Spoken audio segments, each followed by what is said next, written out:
하나님이 원하시는 것이 무엇이겠는가? 하나님이 무엇을 원하시겠는가? 라는 제목으로 하나님 말씀 전가합니다.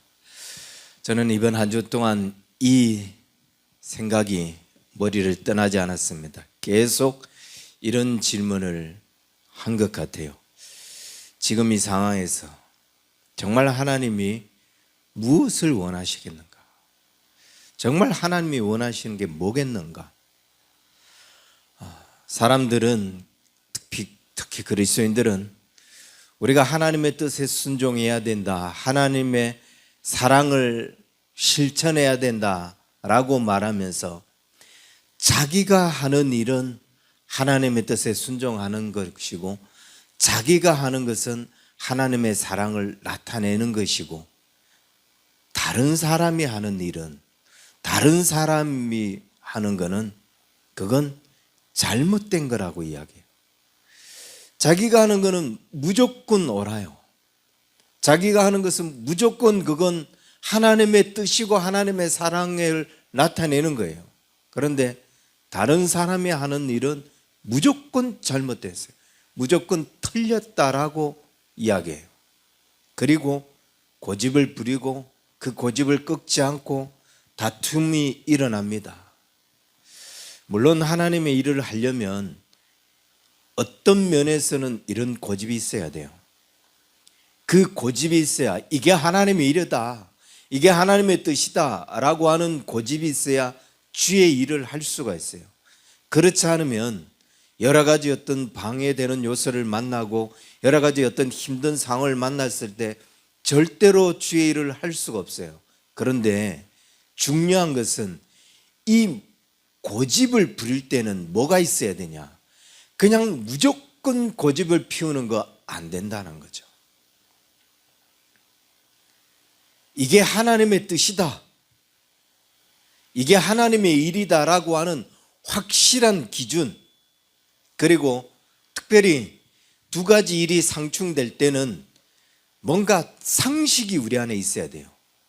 다른 사람에게 이야기했을 때 그 사람이 그래 그것도 맞네, 아니 그게 더 맞네 라고 납득이 될 수 있을 만한, 이 말은 두 가지 일이 상충이 될 때는 분명히 어떤 부분에 있어서 우선순위가 있다는 거죠. 어떤 일에 틀림없이 우선순위가 정해져 있다는 거예요.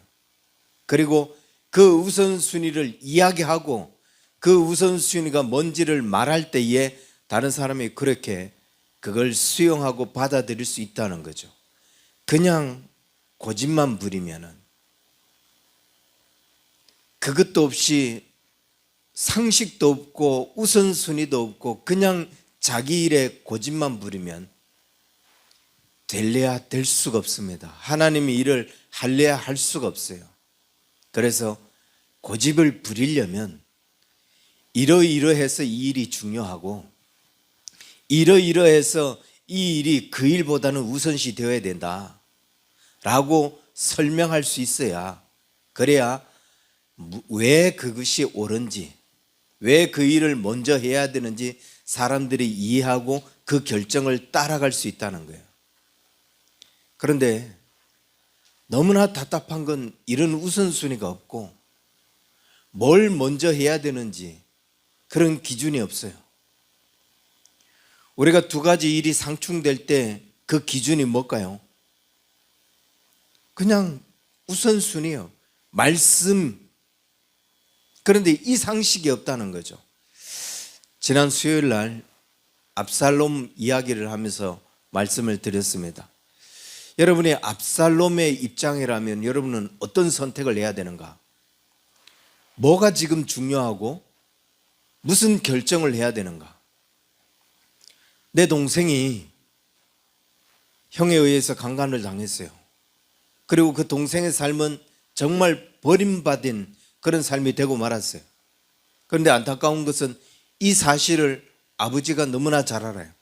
다윗이 너무나 잘 아는데 다윗이 이 일을 놓고 형에 대해서 아무런 책망을 하지 않네요. 아무런 대책을 세우지 않습니다. 징계를 하지도 않고. 압살롬은 그것을 2년 동안 기다려요. 아버지가 어떤 일을 하겠다, 할 것이다, 결정을 할 것이다. 그런데 2년이 지나도 아무런 일들을 하지 않아요. 그러자 압살롬이 무슨 마음을 먹습니까? 내가 나서서 동생의 원수를 갚겠다. 압살롬은 2년 동안 이 생각을 품고 있었다고요. 그렇다면 물었습니다. 압살롬의 이 결정이 옳은 것이냐, 아니면 잘못된 것이냐? 그냥 보편적으로 봤을 때, 인간적으로 봤을 때, 아니 압살롬의 마음으로 봤을 때는 그게 정의로운 거죠. 그게 당연한 거예요. 누구나 그 상황에서 공감할 수 있는 마음이라고요. 마치 이건 정말 하나님의 사랑을 실천한 거고 하나님의 정의를 실천한 거다라고 말할 수 있을 것 같아요. 그런데 그건 어디까지나 압살롬 입장이라는 거죠. 어디까지나 압살롬 생각이에요. 그냥 인간적으로 볼 때 그렇고 도덕적으로 볼 때 그렇다는 거예요. 도덕적으로 볼 때 동생이 이런 수모를 당했는데 원수를 갚아야지, 무슨 일이라도 해봐야지. 인간적으로 볼 때 그래, 오빠 노릇한 거지, 동생의 원한을 풀어준 것 아니냐라고 생각할 수 있다는 거예요. 하지만 현행법으로 봤을 때, 형법으로 봤을 때 압살롬은 살인죄를 저지른 거죠. 율법을 어긴 거예요. 법을 어겨서 그는 범법자가 된 거라고요. 그렇다면 압살롬 입장에서 어떻게 했어야 되는가? 여러분이 압살롬과 같은 경우라면 여러분은 어떤 선택을 할 것인가?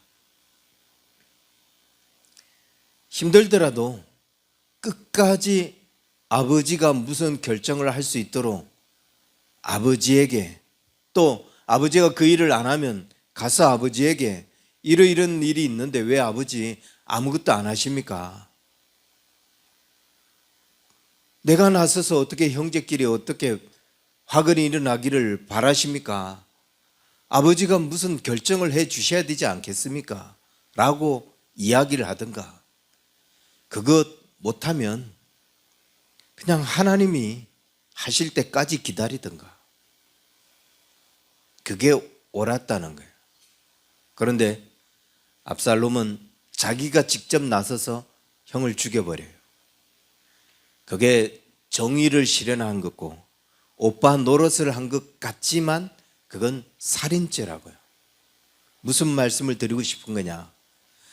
두 가지가 비슷한 상황 같지만 반드시 그 두 가지 상황 중에서는 우선이 되어야 되는 일이 있고 또 하나님의 말씀에 순종하는 일이 있고 어떤 경우에는 법을 위반하는 경우가 있다는 거예요. 그래서 오늘 말씀에 보면은 1절에 하나님이 우리에게 이렇게 이야기합니다. 미가도 이렇게 이야기합니다. 너희는 여호와의 말씀을 들을지어다. 너희는 누구예요? 이스라엘 백성이죠. 하나님의 백성이죠. 하나님의 백성들, 믿는 사람들을 이야기합니다. 믿는 사람들과 믿지 않는 사람들의 가장 큰 특징이 뭐라고 했어요? 근본적인 차이가 뭐라고 했어요? 하나님의 말씀을 들을 수 있는 귀가 있는 것, 하나님의 말씀을 들을 수 있는 사람이라는 것. 그 말씀을 듣는 게 그리스도인이에요. 어떤 일이 있을 때 이게 하나님의 말씀에 순종하는 것인지 하나님의 말씀에 어긋나는 것인지, 우리에게 있어서 하나님의 말씀은 법이에요. 그래서 그 법을 따르는 것인가, 법을 따르지 않는 것인가. 좋은 게 좋다, 이 상황에 봤을 때 이게 더 좋고, 또 관계로 봤을 때 우리가 지금까지 이렇게 지내왔는데 어떻게 이렇게 할 수 있느냐, 그 관계가 기준이 되거나 상황이 기준이 돼서는 안 된다. 하나님의 사람은 법이 기준이 되어야 된다. 말씀이 기준이 되어야 된다. 너희는 여호와의 말씀을 들으라라고 했습니다. 우리 집 상황에서, 내 상황에서는 지금 이게 최선이다. 그 상황이 최선이 아니라고요. 하나님의 법이 최선이라고요. 하나님께서 무엇라고 말씀하시는지, 하나님이 원하는 게 뭔지, 지금 이 두 가지가 중요하게 보이는데 그 중요하게 보이는 이 둘 중에 한 가지를 반드시 선택해야 된다면 그 선택의 기준이 뭐가 돼야 되는지, 상황을 보고, 내 환경을 보고, 내 입장을 보고, 우리 관계를 보고, 그게 아니라 하나님의 말씀이 기준이 돼야 된다는 거예요.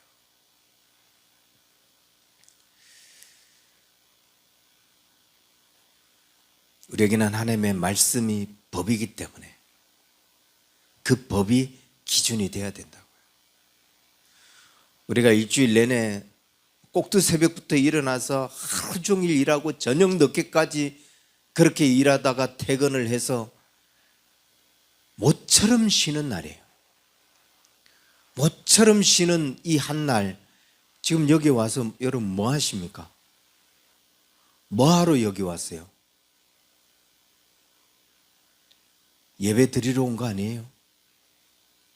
그냥 하루 푹 쉬고 좋은 거 먹고 좋은 거 보고 그러면 되지. 왜 여기 왔습니까? 하나님을 기쁘시게 해드리겠다. 그럼 하나님을 기쁘시게 해드리는 게 뭔데요? 뭐가 하나님을 기쁘시게 해드리는 게요? 그냥 피곤한데 그날 이 시간에 이 자리에 온 거, 그게 하나님을 기쁘시게 해드리는 겁니까? 어떻게 하는 게 하나님을 기쁘시게 해드리는 거예요? 이번 주에는 내가 11조를 내는 주가 하니까 11조 구별하고 감사한금도 좀 할까? 감사한금 드리고, 그게 하나님을 기쁘시게 해드리는 겁니까?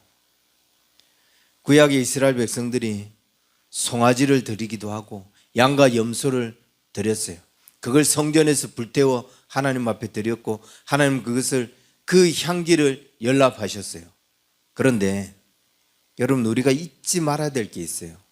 하나님은 얘가 오늘 송아지를 태웠네, 오늘 얘가 양을 태웠네, 그래서 그 재물을 보고 좋다, 너의 기도가 뭐냐? 하나님이 이르셨냐? 아니라는 거예요. 그 사람이 무엇을 가져왔느냐, 그 사람이 무엇을 드렸느냐, 하나님이 이걸 보시는 게 아니라 그 사람의 마음을 보셨다고요. 그 사람이 송아지를 드릴 수 있는데, 근데 나는 송아지 드리기는 아깝고 그냥 비둘기나 가져가야지, 이런 마음을 보셨느냐? 그 사람이 비둘기도 드리기 어려운 형편인데 그래서 산으로 돌아다니면서 산비둘기를 잡아서 드렸어요.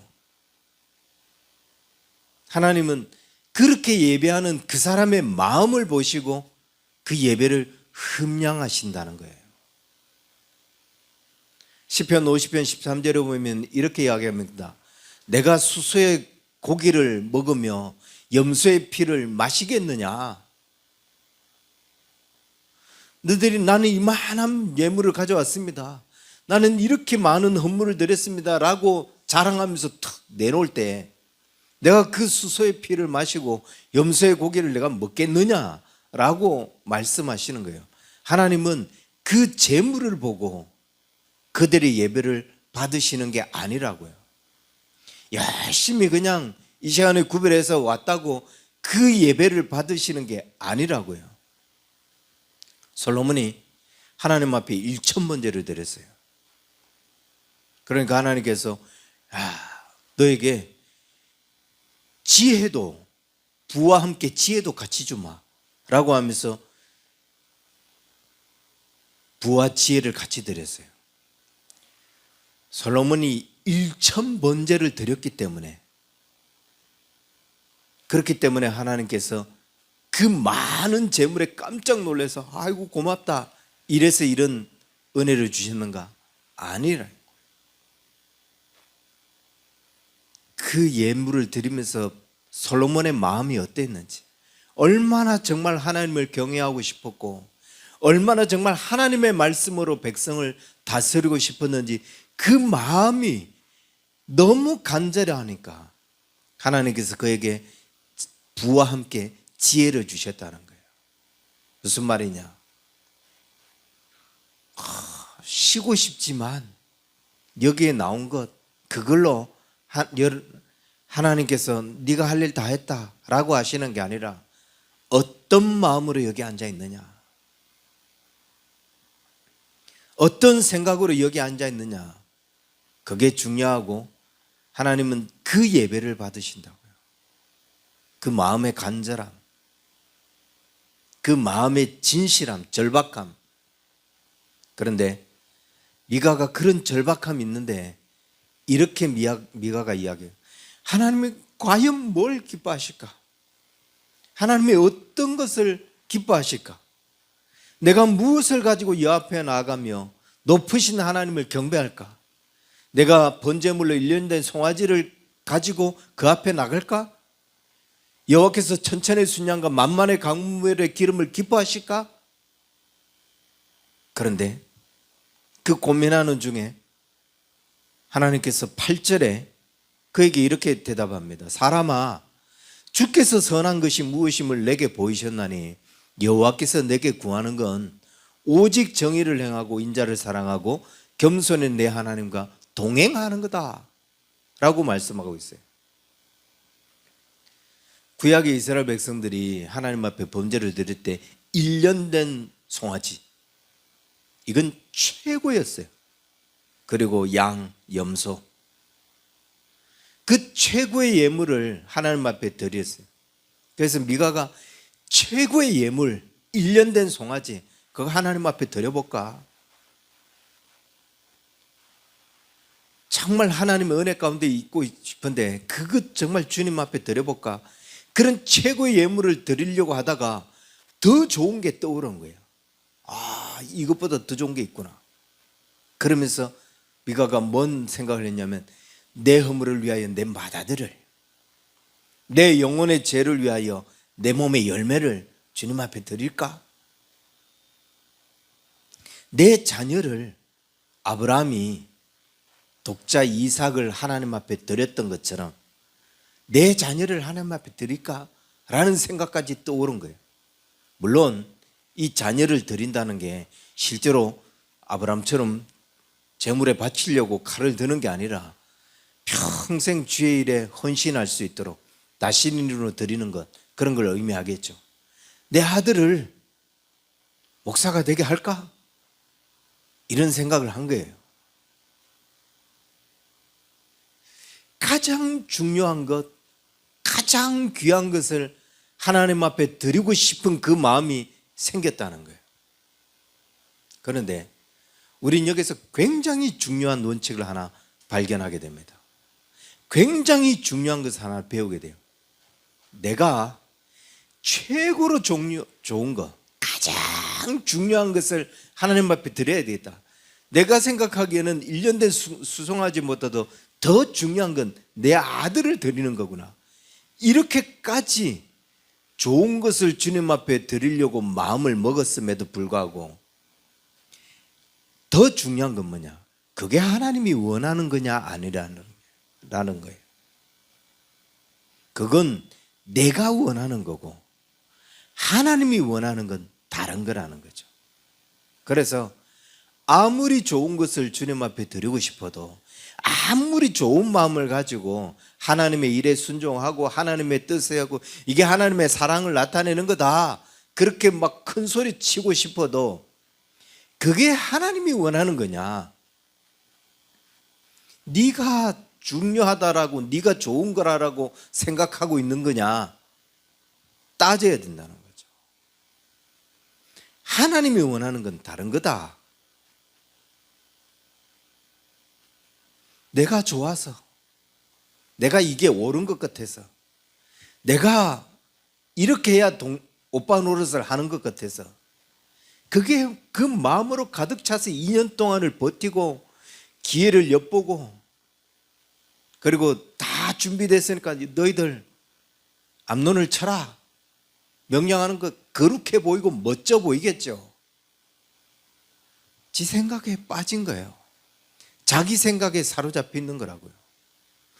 하나님이 원하는 건 다른 거다. 그래서 우리는 하나님이 원하는 것을 드려야 된다라는 거죠. 마태복음 23장에 보면은 예수님께서 바리새인을 책망하십니다. 23절에 화 있을진저 외식하는 서기관과 바리새인들이여 너희가 박하와 회향과 근처의 11조는 들이되 율법에 더 중한 바 정의와 긍휼과 믿음은 버렸도다. 11조도 드리고 많은 헌물을 드려요. 박하, 회향, 근처의 11조를 주님 앞에 드려요. 그런데 그 많은 예물을 드리고 그 많은 헌물을 드리면서도 좋은 거라고 이게 최고라고 하지만 하나님이 정말 원하는 것, 율법에서 더 중요하게 여기는 것, 정의를 행하는 것, 긍휼을 여기는 것, 믿음을 지키는 것, 이건 다 버렸다는 거예요. 그 말은 내가 하고 싶은 것보다도 그것보다 더 중요한 게 하나님이 원하는 게 뭐냐? 모든 일에 기준이 되는 게 있고 모든 일에 우선순위가 되는 게 있다는 거예요. 그게 뭐냐? 정의고 긍휼이고 믿음이라는 거죠. 미가가 내가 하나님을 위하여 뭘 드릴까? 그렇게 막 고민하고 최고의 것을 떠올렸는데 하나님이 미가에게 말씀하셔요. 야이, 주께서 원하는 게 뭔지, 주께서 선한 것이 무엇인지 너한테 보이지 않냐? 하나님이 너에게 요구하는 거는 정의를 행하는 거야. 인자를 사랑하는 거야. 그리고 겸손히 내 하나님과 동행하는 거야. 주님이 말씀하셨던 정의, 긍휼, 믿음 비슷하죠. 그러면 이게 뭔지 다시 한 번 더 볼까요? 정의를 행하는 것. 오직 정의를 행하며, 예전 우리의 성경에서는 이걸 공의라고 했어요. 오직 공의를 행하며. 그래서 하나님을 공의의 하나님이라고 그렇게 번역을 했습니다. 공의가 뭐고 정의가 뭐냐? 공의는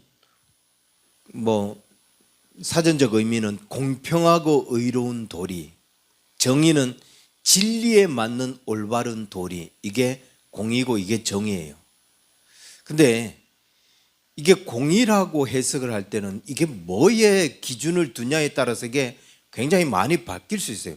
공평하고 의로운 도리인데 사람에게 기준을 두면 두 사람에게 다 공평하게 가야 되지 않냐라는 말이 돼버려요. 그래서 공평의 하나님, 공의의 하나님라고 할 때 이 사람에게도 똑같이 저 사람에게 똑같이 라는 상황이 돼버려요.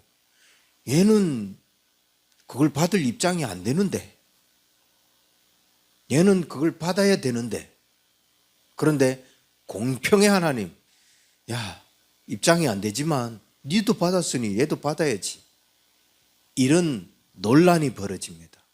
그래서 이번 성경은 그 공평, 공의를 다 정의로 다 바꿨어요. 정의, 진리가 기준이 돼서 진리에 맞는 올바른 도리. 우리에게 진리는 하나님의 말씀이죠. 하나님의 말씀이 기준이 되어서 그 말씀을 기준해서 올바른 것. 얘한테도 공평하고 얘한테도 공평해야 되지만 하나님의 말씀이 기준이 됐을 때 뭐가 옳으냐? 대저 여호와는 정의의 하나님이라. 하나님은 그 말씀이 기준에 대해서 그 말씀으로 올바른 행동을 하기를 원하는 하나님이고, 그래서 우리에게 그 정의를 행하라고 주님은 말씀하시고 요구하셔요. 근데 이 시대의 지도자들, 이 시대의 지식층들, 권력층들, 그들은 너무나 불공정한 행위를 우리에게 보여줍니다. 그로 인해서 우리가 얼마나 많은 갈등을 겪는지 몰라요. 우리에게는 법을 준수해라 라고 하면서 자기들은 편법을 넘어서 특권을 누려요. 무슨 국정조사를 벌여가면서 특검을 만들어가면서 재판까지 무마하고 죄를 없애려고 합니다.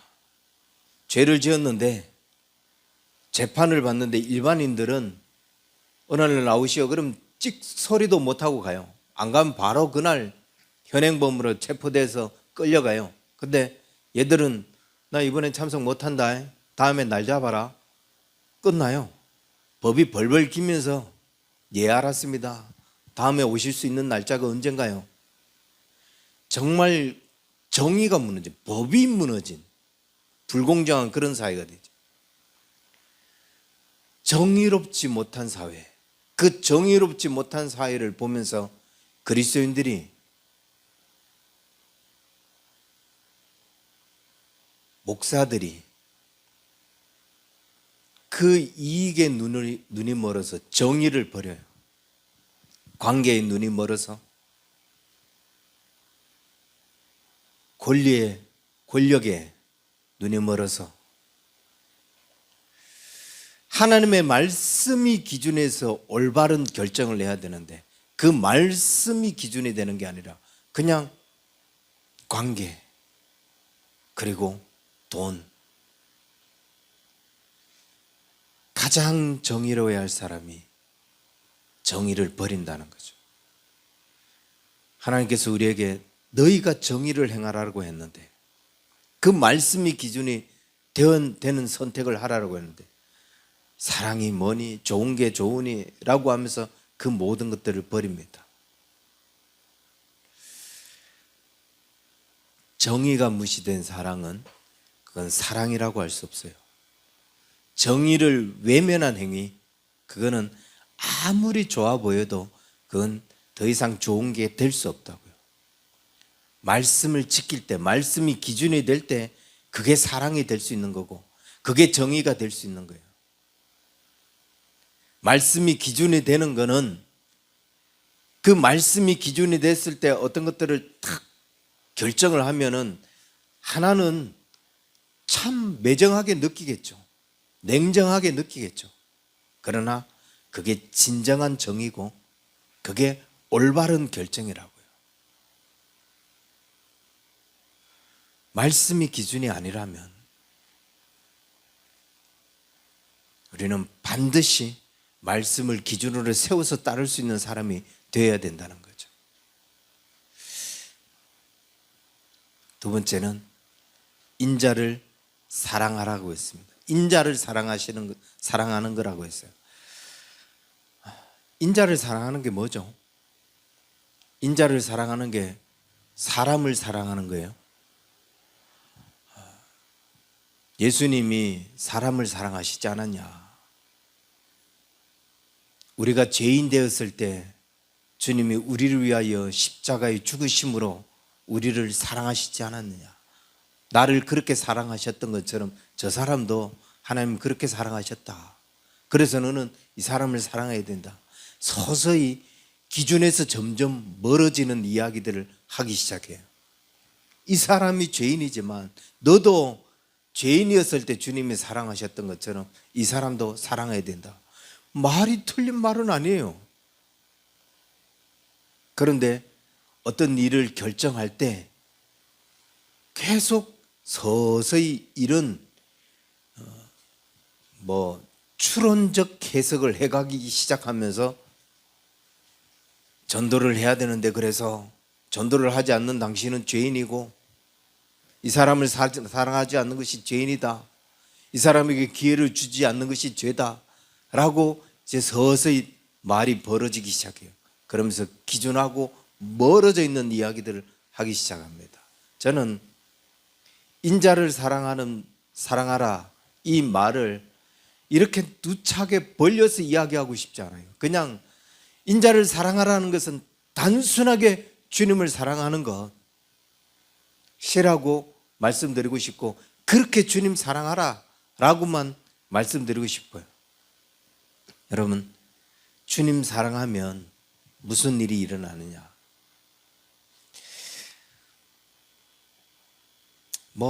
인자를 사랑해야 된다. 근데 그 인자가, 그 주님이 죄인도 사랑하셨기 때문에 죄인도 사랑해라, 네 원수도 사랑해라 했기 때문에 너도 원수를 사랑해라, 이렇게 계속 적용하고 그렇게까지 자기에게 적용하면서 살고 싶으신 분들은 그렇게 하십시오. 하지만 저는 그냥 이걸 인자만 사랑해라, 주님만 사랑해라 라는 말로 그냥 결론을 내리고 싶은데, 주님 사랑하는 것, 주님 갈망하는 것, 내 삶에서 주님 갈망하고 주님 사랑하는 것, 이거 하나만으로 우리는 무엇을 경험하냐면 내 삶에서 주님이 일하시는 것을 경험하게 돼요. 주님이 저 사람을 사랑했기 때문에 나도 저 사람을 사랑했는데, 저 사람하고 지난번에 내가 부딪힌 게 있는데 저거 어떻게 사랑하지? 이거 어떻게 해야 되지? 그런 거 하지 말아요. 그런 고민 좀 하지 말고 그냥 주님 사랑하십시오. 주님을 갈망하세요. 다 주님 사랑할 수 있도록, 더 주님을 갈망하는 마음이 넘쳐날 수 있도록. 그러면 그 갈망이 계속 넘치면서 내 삶에서 주님이 어떻게 내 마음을 다스려가고 어떻게 주님이 일하시는 것들을 보게 돼요. 주님이 역사하시는 걸 보게 돼요. 저는 이것보다 더 중요한 게 없다고 봐요. 이 중요한 일들을 계속 경험하다 보면 작년에 저 사람하고 부딪혔던 건 아무 문제가 되지 않아요. 다시 그 사람을 만났을 때 그 사람을 어떻게 대해야 되는지 고민할 이유가 없어요. 나는 저 사람을 어떻게 할까라고 하는 마음이 있는 게 아니라 주님 사랑하고 주를 향한 그 갈망이 내 안에 있고 이것만 차고 넘치고 있지, 작년에 저 사람하고 그런 문제가 붙였는지 저 사람과 어떻게 대화를 풀어야 되는가, 이런 고민 일도 없어요.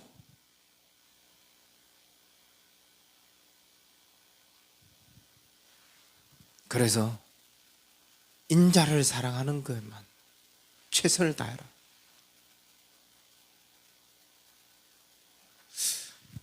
오늘 좀 늦게 시작한 것 같은데, 세 번째, 겸손히 하나님과 함께 행하는 것. 겸손히 주님과 함께 동행하는 것, 참 어려운 일입니다. 굉장히 힘든 일이에요. 그래서 주님은 굉장히 힘든 일을 결정하라는 거예요. 그게 뭐냐면 겸손히 주님과 동행하라는 거예요. 왜 이게 굉장히 힘든 일이냐? 주님과 함께 동행하기 위해서 우리가 포기하고 버려야 되는 게 너무나 많기 때문입니다. 내 욕심을 버려야죠. 내 꿈을 포기해야 돼요. 내가 하고 싶은 것들을 버려야 돼요.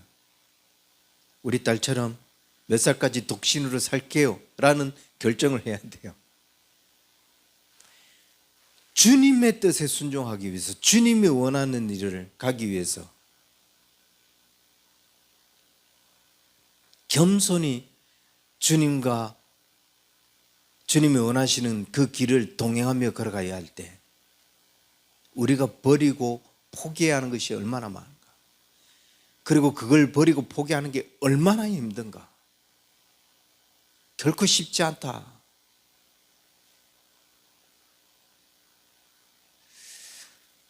그런데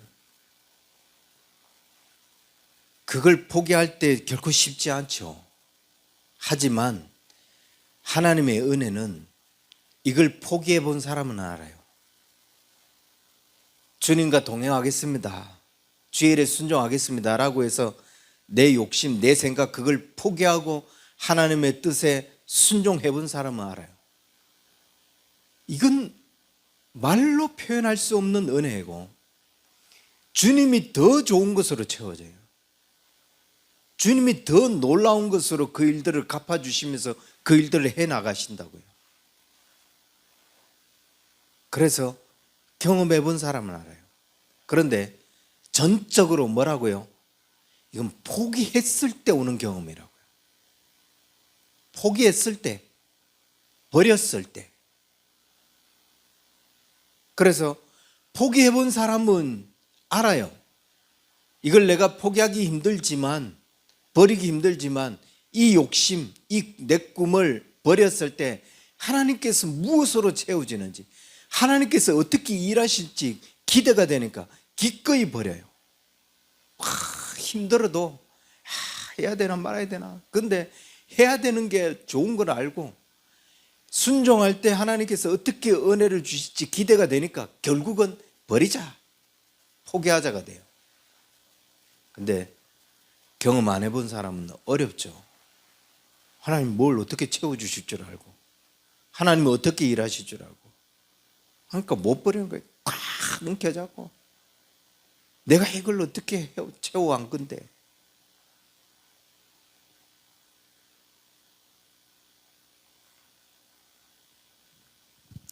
버려본 사람은 포기하지만 버려보지 못한 사람은 포기가 안 된다.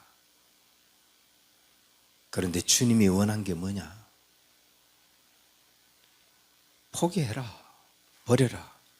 그리고 겸손히 하나님과 동행해라. 겸손히 하나님과 함께 가라. 그럴 때 네가 꿈꾸는 것보다도, 네가 생각하고 네가 계획하는 것보다도 하나님은 더 놀라운 일을 행하실 것이다. 아니, 덜 놀라운 일을 행하시기 때문에 버리는 게 아니라 그게 하나님이 원하시는 거다. 겸손히 주와 동행하는 것, 기꺼이 내 욕심을 포기하는 것, 기꺼이 내 생각을 버리는 것, 그게 주님이 원하시는 거다. 그래서 그런 결정을 하라는 거예요. 어떤 결정을 하고 어떤 일을 선택하는 데 있어서 반드시 여러분 거기에는 하나님이 원하시는 게 뭐냐가 존재하고 있습니다. 어떤 선택을 할 것인가? 내가 원하는 것보다도, 내가 막 벌벌 떨고 있는 것보다도 주님이 원하시는 것이 무엇인지를 보고 주님이 원하시는 선택을 할 수 있는 저와 여러분 될 수 있기를 주의 이름으로 간절히 축원합니다. 기도하겠습니다. 하나님, 우리를 도우시고 우리를 세워가시며 우리를 붙잡아 일하시는 주님, 우리가 주의 일을 감당해 나갈 때 무엇을 해야 할지, 어떤 일을 선택할 때 하나님 어떤 것을 선택해야 할지 고민하는 순간 주님이 원하시는 것이 무엇인지를 깨닫게 하시고 주님이 더 중요하게 여기시는 것이 무엇인지를 발견할 수 있는 그런 우리가 되게 하여 주옵소서. 그래서 우리의 욕심으로, 우리의 생각으로 하다가 실수하지 않게 하시고 그것으로 인해서 또 문제가 벌어지지 않도록 주님 도와주시며 항상 하나님의 뜻이 우선이 되고 말씀이 기준이 되는 그런 삶을 살아가는 우리 언약의 성도들 다 될 수 있도록 축복하여 주옵소서. 이제는 우리 주 예수 그리스도의 은혜와 하나님 아버지의 크신 사랑과 성령님의 인도하심이 말씀이 기준이 되기를 소망하는 우리 언약의 성도들 저들의 모든 삶 위에 이제로부터 영원토록 항상 함께 있을지어다. 아멘.